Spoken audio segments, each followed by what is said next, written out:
შეიყვაროს მოყვასი ვითარცა თავისთვის, აქ ნიშნავს არა საკუთარი ეგოიზმის წინ წამოწევას, არამედ ამ შემთხვევაში საკუთარი თავი წარმოჩენილი იმგვარ არსებად, რომელსაც მთელი არსებით ღმერთი უყვარს.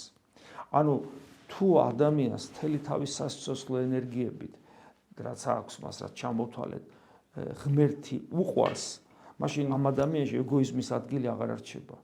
შეუძლებელია, ესე იგი გიყვარდეს ბოლომდე გასცე თავი, სიყვარული ბოლომდე გაცემაა საკუთარი თავისა და იქ ეგოიზმისათვის ადგილი დარჩეს.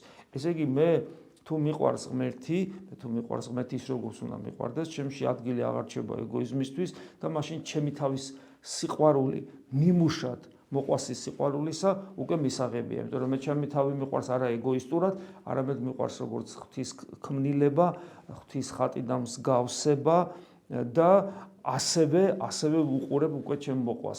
ანუ მე ჩემ თავს ხედავ როგორც ღვთის ხატსა და მსგავს, რომელმაც მთელი თავისი არსება უნდა მიუძღვნას ღმერთს, ეს არის სწორედ სიყვარული და ასე ვხედავ მე მოყვას. ანუ მოყვას ვხედავ როგორც ნებისმიერ მოყვას, როგორც პოტენციურ ღვთის მსგავს ხატსა და მსგავს, თუნდაც ის ურწმუნო იყოს და აი ამგვარად მევალება მე მოყვასისადმი დამოკიდებულება. ეს არის სწორედ ქრისტეს თვალებით ხედვა ადამიანისა, ეს არის სწორედ ის, რომელიც არ მომცემს მე საშუალებას შევიძოლო ადამიანი, ვინც არ უნდა იყოს იგი, მას სასიკვდილო განაჩენი გამოუტანო, მოვიძოლო და ასე შემდეგ და მისი თავისუფლება შევლახო და ასე შემდეგ.